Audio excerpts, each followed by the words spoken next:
Students, आज से हम फैमिली पढ़ना स्टार्ट करेंगे टैक्सोनॉमी में। अभी तक सारे जनरल टॉपिक्स चल रहे थे। अब फर्स्ट फैमिली है रैननकुलेसी। रैननकुलेसी फैमिली को बटर कप फैमिली भी कहते हैं। और ये मैं पहले बता चुकी हूँ, बेंथम एंड हुकर के जो क्लासिफिकेशन है उसमें ये सबसे प्रिमिटिव फैमिली कहा जाता है इसको, रैननकुलेसी को। ये देखिए इसका क्लासिफिकेशन है। ये division angiospermae, subdivision dicotyledonae, class polypetalae, series thalamiflorae, order ranales, family ranunculaceae according to Bentham and Hooker classification. अब इसमें जो फैमिली है उसके सेलिएंट फीचर्स जो हैं, उसके कैरेक्टरिस्टिक फीचर्स जो हैं वो ये हैं। एक तो हर्ब्स होते हैं, ये शाकीय प्लांट हैं। हर्ब्स हैं या तो एक वर्षीय या बहुवर्षीय शाक होते हैं। दूसरा है एक्स स्टिपुलेट, मतलब पर्ण जो पत्ती है उसमें स्टिप्यूल नहीं होता। हिंदी में बोलते हैं अनअनुपर्णी, जिसमें स्टिप्यूल नहीं होता। स्टिप्यूल क्या होता है? एक जहाँ से लीफ निकलती है वहाँ पर एक छोटा सा स्ट्रक्चर होता है जो स्टिप्यूल कहलाता है। तो इसमें स्टिप्यूल नहीं होता है। और ये जो है फ्लावर, इसमें जो है वो ओवरी, फ्लावर तो हाइपोगाइनस हुआ और ओवरी सुपीरियर होती है इसमें। तो ओवरी सुपीरियर और फ्लावर हाइपोगाइनस। हाइपोगाइनस मतलब इसमें ऐसे फ्लावर जिनमें कि अंडाशय या ओवरी सबसे ऊपर से निकलती है, सुपीरियर होती है। और इसमें स्टेमन्स बहुत सारे होते हैं। स्टेमन्स जो होते हैं, स्टेमन्स बहुत सारे होते हैं। पुंकेसर बोलते हैं हिंदी में, पुंकेसर बहुत सारे होते हैं। और ये फ्री होते हैं, मतलब स्वतंत्र होते हैं, एक दूसरे से किसी भी तरह जुड़े नहीं रहते हैं, फ्री होते हैं। और ओवरी इसमें मल्टी कार्पिलरी होती है। मल्टी कार्पिलरी की हिंदी होगी बहुअंडपी। और पृथक अंडपी मतलब एपोकार्पस। बहुत सारे कार्पल होंगे लेकिन वो सब एक दूसरे से फ्री होंगे। और जो इसमें फ्रूट है वो है फॉलिकल, या कुछ में एकीन फ्रूट भी मिलता है। अब जब कोई फैमिली पढ़ते हैं तो फर्स्ट हम जो पढ़ते हैं उसमें वो होता है अकरेंस या अकरेंस एंड डिस्ट्रीब्यूशन, मतलब ये कहाँ मिलता है, वितरण और प्राप्ति स्थान। तो इसके 50 जेनरा हैं, इस फैमिली के 50 जेनरा हैं और करीब 1500 स्पीशीज़ हैं इसकी। और ये जो है मिलता है नॉर्थ टेम्परेट जोन में, उत्तरी शीतोष्ण ठंडे जो है नॉर्थ के, वहाँ मिलता है ये वर्ल्ड में। और हमारे जो देश में इसकी करीब 20 जेनरा हैं इसके इंडिया में, और 155 स्पीशीज़ हैं। और ज़्यादातर ये जो स्पीशीज़ हैं ये पहाड़ी पर्वतीय क्षेत्रों में मिलती हैं, हिल्स पे मिलती हैं। लेकिन कुछ जो हैं वो मैदानों में भी, प्लेन्स में भी मिलती हैं कुछ स्पीशीज़। तो इस तरह जो इसका डिस्ट्रीब्यूशन है वो कई तरह अलग अलग तरह का है, जैसे डेल्फिनियम, क्लेमेटिस, एनीमोन, ये सारे ऑर्नामेंटल प्लांट्स हैं, शोभाकारी पौधे। और ये यहाँ प्लेन्स में मिलते हैं, नर्सरीज़ में और घरों में ऑर्नामेंटल पर्पस के लिए इनको उगाया जाता है। और इसके बाद नेक्स्ट आता है वेजिटेटिव कैरेक्टर्स, मतलब कायिक लक्षण। एक होता है फ्लोरल कैरेक्टर्स, वेजिटेटिव मतलब जिसमें लीफ, स्टेम ये हम पढ़ते हैं, और फ्लोरल में हम फ्लावर के बारे में पढ़ते हैं। तो वेजिटेटिव कैरेक्टर्स में सबसे पहले आता है कि ये प्लांट किस तरह का है, मतलब इसके हैबिट और हैबिटेट, आवास, स्वभाव क्या है। तो ये पहले भी बताया अभी मैंने, ये हर्ब्स होते हैं, शाकीय पौधे हैं, मोस्टली एनुअल या पेरिनियल, दोनों तरह के होते हैं, एनुअल और पेरिनियल, लेकिन ज़्यादातर ये हर्ब्स होते हैं। अब जैसे रेननकुलस है इसका जो प्लांट, वो एक्वेटिक जलीय होता है। एकोनेटम एक प्लांट है इसका जिसमें ट्यूबरस रूट्स पाई जाती हैं, कंदिल, ट्यूबर्स, कंदिल जड़ें बोलते हैं। और क्लेमेटिस प्लांट है वो वुडी क्लाइंबर होता है, कठलताएं या काष्ठीय आरोही।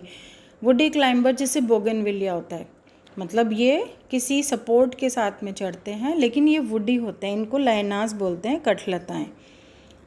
अब आता है लीफ। लीफ इनमें मोस्टली ऑल्टरनेट, एकांतरित होती हैं। ऑल्टरनेट लीव्स मतलब एक नोड से केवल एक बार में केवल एक ही लीफ निकलती है, जैसे रैननकुलस में। और कई बार ये ऑपोजिट भी होती हैं, ऑपोजिट मतलब सम्मुख, दो निकलती हैं, जैसे क्लेमेटिस प्लांट में 2 निकलती हैं, ऑपोजिट होती हैं और ये एक्स स्टिपुलेट होती हैं। मैंने फैमिली के कैरेक्टरिस्टिक में बताया था एक्स स्टिपुलेट अनुपर्णी, मतलब स्टिप्यूल एब्सेंट होता है। और ये जो लीव्स हैं मोस्टली तो सिंपल होती हैं, सरल पत्ती सिंपल, लेकिन जैसे क्लेमेटिस प्लांट है इसमें ये पिन्नेटली कंपाउंड होती हैं, पिच्छाकार संयुक्त पर्ण बोलते हैं इनको। क्लेमेटिस में ये पिन्नेटली कंपाउंड लीव्स होती हैं। तो ये जो लीव्स हैं इस तरह बहुत अलग अलग तरह की है, मोस्टली तो सिंपल लीव्स होती हैं ये। नेक्स्ट आता है इनफ्लोरेसेंस या पुष्पक्रम। इनफ्लोरेसेंस भी कई अलग अलग तरह का होता है।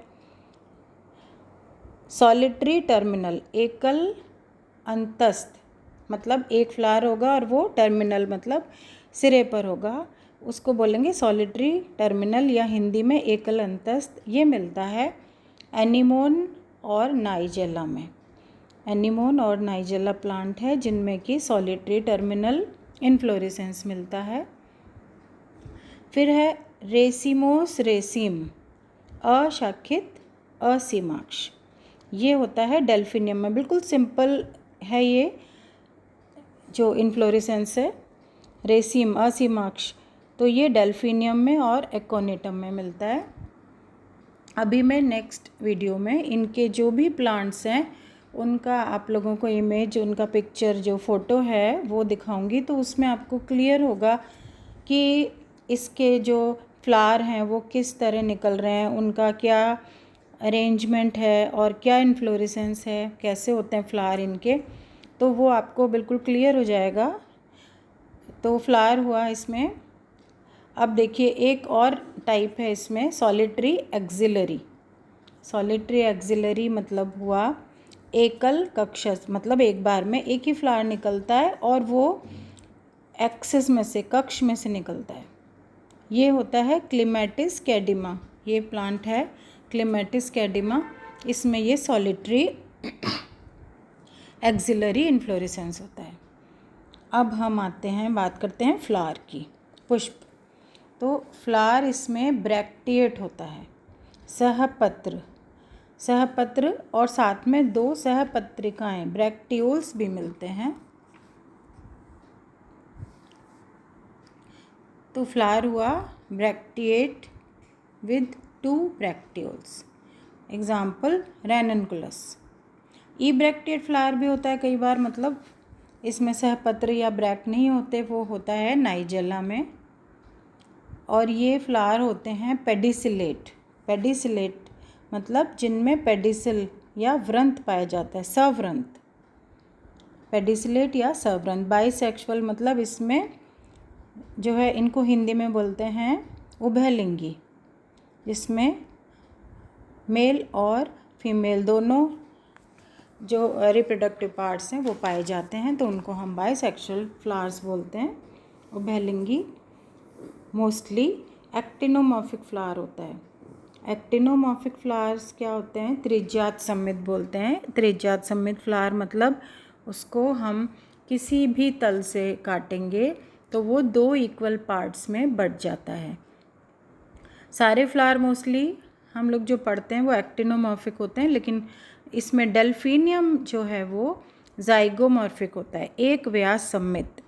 वो इसलिए होता है क्योंकि डेल्फिनियम में स्पर नाम की एक स्ट्रक्चर होती है, स्पर बोलते हैं उसको। तो जो स्पर है वो पोस्टीरियर साइड में बनता है, तो इसमें केवल एक ही प्लेन में से काटने पर ये 2 इक्वल पार्ट्स में बढ़ता है, इसलिए इसको बोलते हैं एक व्यास सममित या जाइगोमॉर्फिक। बाकी फ्लावर होते हैं एक्टिनोमॉर्फिक। तो ये हुआ फ्लावर के बारे में।